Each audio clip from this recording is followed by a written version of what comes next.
Hey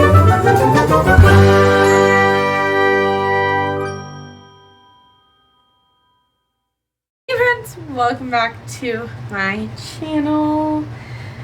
In today's video, we're gonna do my version of these books will self-destruct in 1 year with a twist.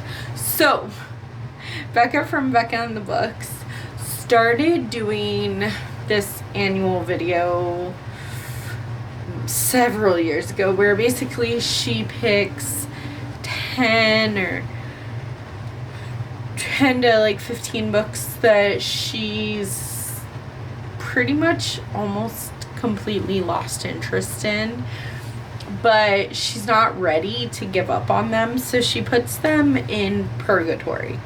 Only it's not Pergartory, it's like she has a year to read these books or they self-destruct, so she unhauls them. I used to do this often. I don't think I've done this in a little while, but I found 10 books that I don't think I'm interested in. So I'm only giving myself 7 months. I'm giving myself until January 1st, 2027. So I'm giving myself the rest of this year. So to read these. And if I don't, then I'm going to unhaul them. Most of these are gonna be like me ripping off a band-aid, because I think that for the majority of these I fell into the hype, even though I don't think I'm going to like these books.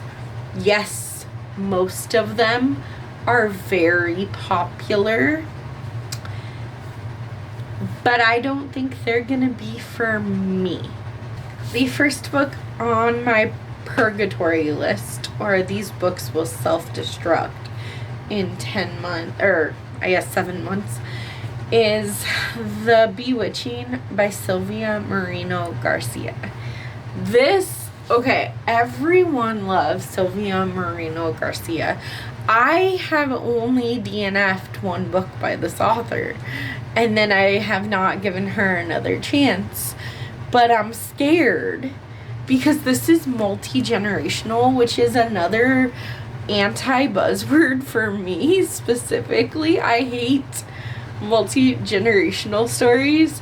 I did not like Mexican Gothic by Silvia Moreno Garcia. That's the one I DNF'd. However, there is something about this book in particular. It's about like witchcraft, and if I'm gonna like a horror trope, it's gonna be a witchcraft book. Have I read any books about witches? Any horror novels about witches?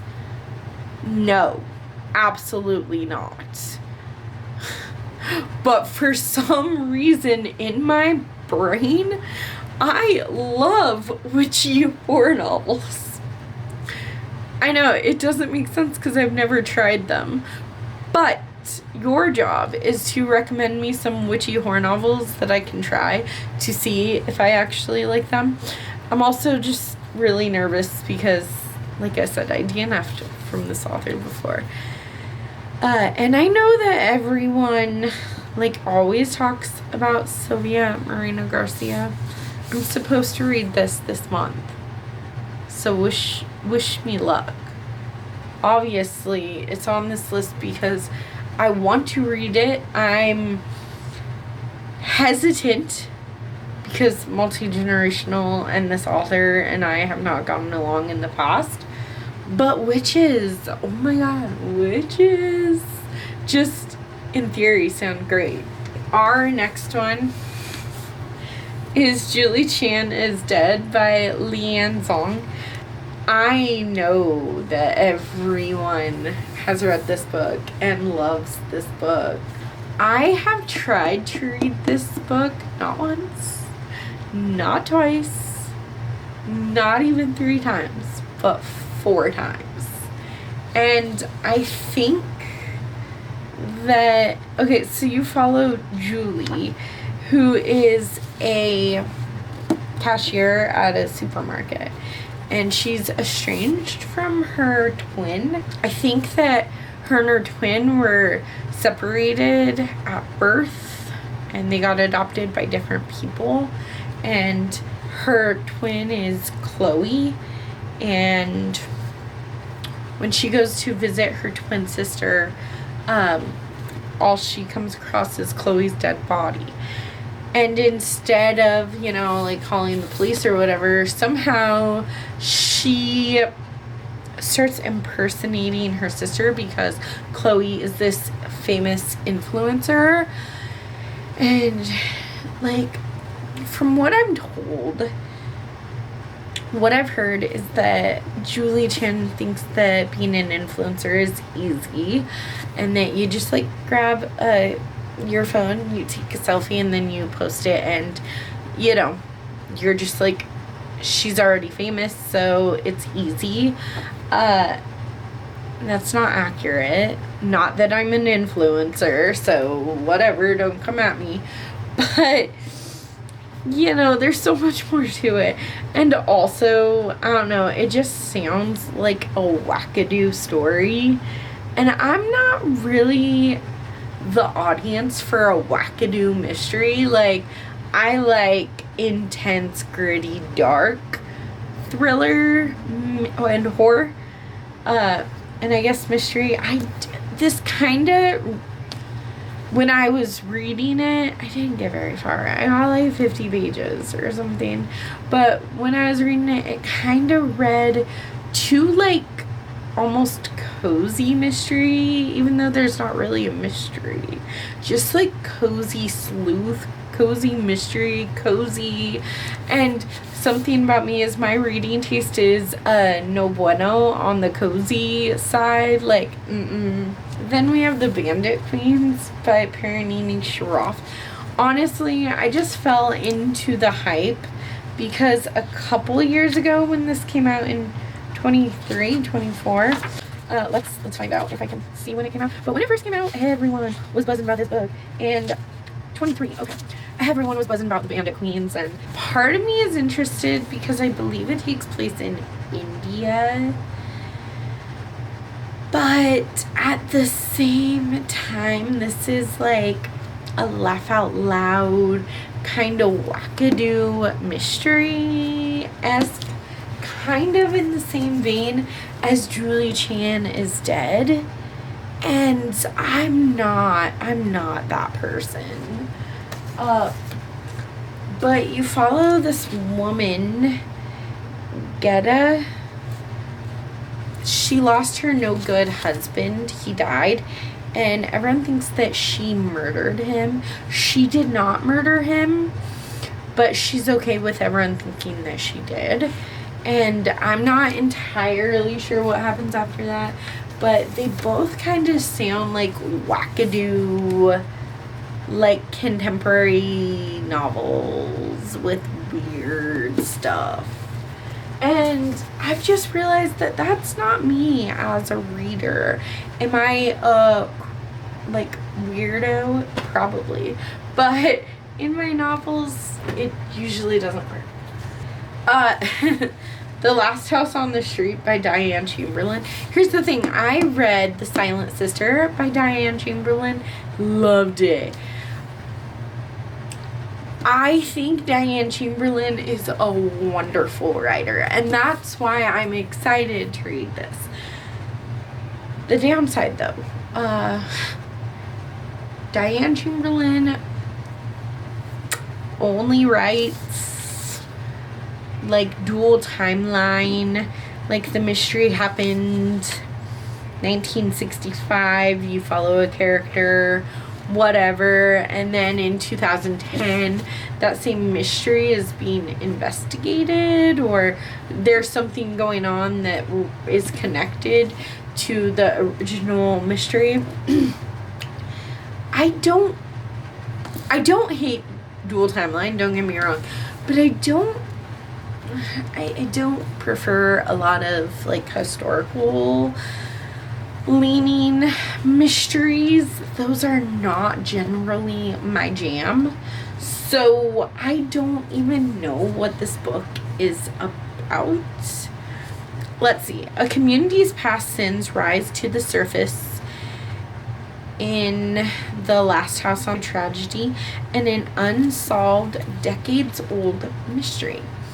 1965. Growing up in the well-to-do of Round Hill, North Carolina, Ellie was raised to be a certain type of proper Southern lady.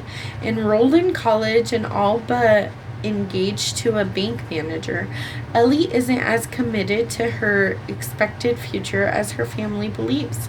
She's chosen to spend her summer break as a volunteer, helping to register black voters. As Ellie follows her ideals fighting for the civil rights of the marginalized, her scandalized parents scorn her efforts and her neighbors reveal their prejudice. And when she loses her heart to a fellow volunteer, Ellie discovers the frightening true nature of the people living in Round Hill. And 2010. Architect Kayla Carter and her husband designed a beautiful house for themselves in Round Hill's new development, Shadow Ridge Estates. It was supposed to be a home where they could raise their 3-year-old daughter and grow old together. Instead, it's the place where Kayla's husband died in an accident, a fact known to a mysterious woman who warned Kayla against moving in. The woods and lake behind the property are reputed to be haunted, and the new home has been targeted by vandals leaving threatening notes, and Kayla's neighbor, Ellie, is harboring long-buried secrets about the dark history of the land where her house was built. 2 women, 2 stories, both on a collision course with the truth, no matter what the truth may bring to light. Ooh. Okay, see, that actually sounds kinda good. So maybe this one will get read. I'm just not typically a, like, historical mystery. I'm just not a historical fiction reader. Generally. Then there's Trust Me by Philippi Ryan. This, I honestly don't know what this is. It's a thriller of sorts. But I've tried to read from this author before and did not enjoy it. So that's the only reason that she's on this list. There are 3 sides to every story. Yours, mine, and the truth. So it might be like a domestic thriller. And then our last 5 right here. This one is definitely, I got lost in the hype and I accidentally bought it. But I am proud of myself because I could have bought the whole series. And I didn't. I only bought the first book. And that's Magnolia Parks by Jesse Hastings. I don't know what to tell you. This does not sound like a book I'm gonna enjoy. It's like rich people problems. It's Magnolia Parks and her on-again, off-again boyfriend, BJ Valentine. I don't care. But part of me wants to read.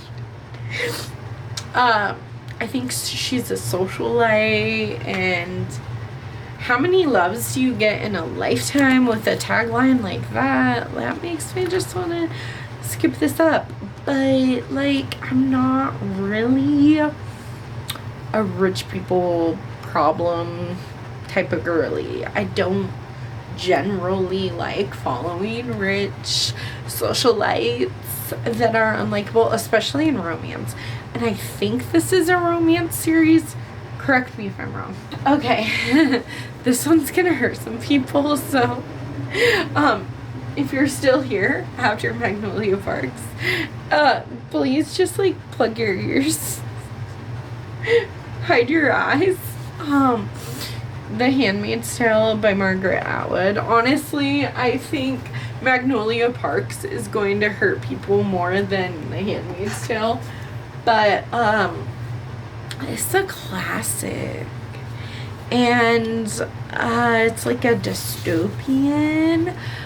I was so excited for this book. But I don't know if it's the audiobook that I have out from the library, or if I'm just really not enjoying it. But I am about, let's see, like 40 pages into this book, and I'm listening to it predominantly on audiobook, but I'm absolutely hating it. So if you've read The Handmaid's Tale, I know a lot of people have, and they enjoy it. Enjoy it sounds so weird because it's about like women's rights being taken away. It's more than that. It's like a horror novel. They're like holding fertile women hostage and making them have babies with someone that is not their like husband, and it's disgusting and disturbing, and by that fact alone I should want to read it. But I'm not finding myself overly ambitious to pick it up and finish it, or put in my earbud and finish it. Honestly, I really want to read, but I think it's gonna break my heart. And here's the thing, Alida all year has been saying, oh, give me all the books that are gonna break my heart, I want to read all of them. That is true. But for some reason, I'm scared of this book because I think it's going to break me. Like, in an unimaginable way. And that's The Last Goodbye by Fiona Lucas. The greatest love stories begin with farewell. I'm terrified of this book. It's a love story. It follows Anna, whose husband, Spencer, died 3 years ago. But she continues to call his phone and get his voicemail just to hear his voice, because it's the only way she can hear his voice. And she called his number on New Year's, and a different man answered the phone. And it wasn't like voicemail, was hey, you know. And now Brody is the name of the man that answered, and they start talking on the phone a lot, and they both have some tragic like backstory, and they end up falling in love through the heartbreak. And I just think it's gonna break me. I think I'm gonna cry my eyes out. And I want to read this. Like, out of all of these, this one's at the top of my priority list so far. But I'm scared that I'm gonna be hurt. I'm scared. And I know past Alida said bring on all the heartbreak, but like, she did not account for the Alida standing right here in front of you telling you that she loves you. I'm sorry, that was ridiculous. That was The Notebook, but it was wonderful, wasn't it? I mean, we had a moment. We just had a moment. Anyways, I'm nervous that this one's gonna hurt me.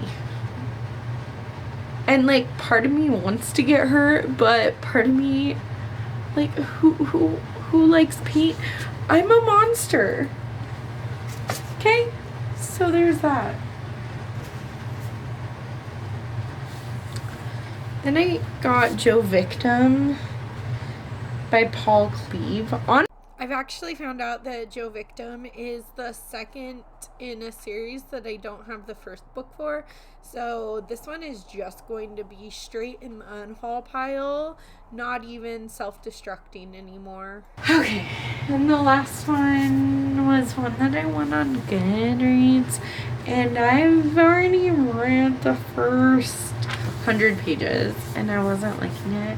But I also don't like to DNF books that I win or that I'm sent from the publisher, because then I feel really badly. But I was bored. I really thought that this book would break me, but it didn't. So this is the 7 o'clock club by Amelia Ireland, and this follows like this grief support group. All these people have been through some incredible loss, and now they are grieving, and they go to the support group to get help through whatever their loss was. And I couldn't keep the characters straight, and I also, like, it was sad, but I felt disconnected from the story. Like, I want to live this story. I want to live and breathe the pain. I want to go through that heartache with you. I want to be shattered with you. And I just felt like 9 degrees. Is that how they say it? 9 degrees out of the loop. I just felt very disconnected to the characters. Not only was it hard for me to keep the characters straight, but it was hard for me to care about them. And considering that this is a story about grief and about loss, and I need to care about them, but I'm not enjoying this at all. Ouch, that sounds harsh. But those are the 10 books that I need to read by the end of the year, or they're just gonna be unhauled. Magnolia Park scares the bejesus out of me, and it's a romance, but I actively distaste. I have an active distaste for Magnolia Parks. I haven't even read it. I don't think I'm gonna enjoy it. But The Last Goodbye, like, I think this is going, when I actually read it, it's going to be on my favorite books of the year list. And if it's not, I'm gonna be truly devastated for other reasons. But I think this is going to shatter my soul. And then, like, inside my head though, I'm like, well, am I putting too much pressure on one book? Am I saying, oh, it's gonna shatter me, it's gonna break me into pieces, I'm gonna just dissolve into thin air because of how painful this book is going to be? Is that wanting too much from a little book like this? Is it too much? Because, like, I don't know. I think it's just the right amount, but I don't want to look back at this video in January and be like, Alida, you put way too much pressure on that book. But, you know, who knows? Anyways, I hope you enjoyed this video of the books that are in Pergartory for the next 7 months. And in their time in Pergartory with me, we will find out if they get to stay or if they have to go.